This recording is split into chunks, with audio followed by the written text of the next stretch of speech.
Good morning students, my name is Abhishek Kumar Pandey. Now today I am going to discuss about use of can. तो बच्चों आज हम आपको बताएंगे translation में यूज ऑफ कैन के बारे में कि कैन का उपयोग लोग जो है कहाँ किया जाता है। तो कैन का जो उपयोग है वो वर्तमान की क्षमता को दर्शाने के लिए जो है हम लोग कैन का प्रयोग करते हैं। To show the ability of present, तो वर्तमान की क्षमता को जो है, दक्षता को जो है दर्शाने के लिए हम लोग कैन का प्रयोग करते हैं। तो तो कैन किस प्रकार के सेंटेंस में लगता है, तो आइए हम आपको उसका जो है पहचान बता देते हैं। तो पहचान है कि जिस हिंदी वाक्य क्रिया के अंत में सकता हूँ, सकते हैं, सकते हों, सकता है, सकती हैं इत्यादि लगे हों, तो ऐसे ही वाक्यों में कैन का प्रयोग किया जाता है।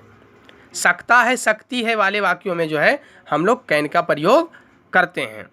जैसे वह यह काम कर सकता है, तो ये उसकी जो है दक्षता को दर्शा रहा है, ये उसकी क्षमता को दर्शा रहा है कि ये काम को करने में सक्षम है।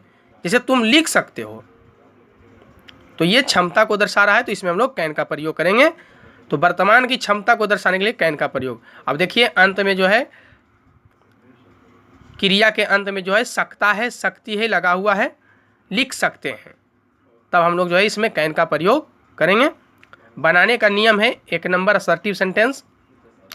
तो सबसे पहले हम लोग सब्जेक्ट को लिखेंगे और सब्जेक्ट के बाद जो है कैन, उसके बाद जो है कैन के बाद जो है क्रिया का जो है प्रथम रूप V1 जो है, उसके बाद हम लोग जो है ऑब्जेक्ट को और प्लस उसके बाद जो है अदर वर्ड को।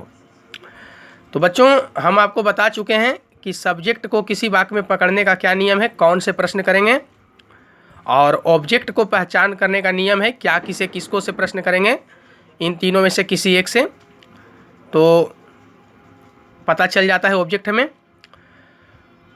तो अब है प्रयोग विधि।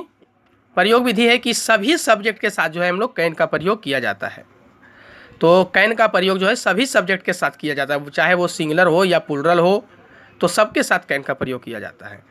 जैसे वह यह काम कर सकता है, तो सबसे पहले क्या करेंगे, हम इस वाक्य में सब्जेक्ट को की तलाश करेंगे।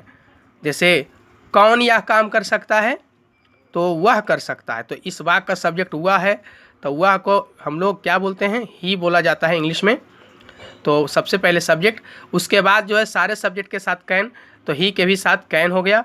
और कैन के बाद आता है क्रिया का प्रथम रूप। तो इस वाक्य में क्रिया कौन है, तो इस वाक्य में क्रिया हो गया करना। तो करना का क्या होता है, ही कैन डू। अब है ऑब्जेक्ट, तो ऑब्जेक्ट क्या है इस वाक्य में, तो हम लोग क्या किसे किसको में से किसी एक देखेंगे कि क्या उत्तर मिलता है। जैसे वह यह काम कर सकता है, तो वह क्या कर सकता है, तो यह काम कर सकता है, तो इस वाक्य का ऑब्जेक्ट है यह काम। तो he can do this work. तो बच्चों इसी प्रकार से जो है और भी सेंटेंस है नीचे दिए हुए, तो आप इसको बना लें। जैसे हैं तुम लिख सकते हो, आप अंग्रेजी पढ़ सकते हो, राम दौड़ सकता है, तुम लोग अच्छे खिलाड़ी बन सकते हो, मैं महान बन सकता हूँ। तो बच्चों आप इसको बना लें और हम आशा करते हैं कि आप इसको समझ गए होंगे और इसे ज़रूर बनाएंगे। तो आज के लिए इतना ही। Thanks for watching.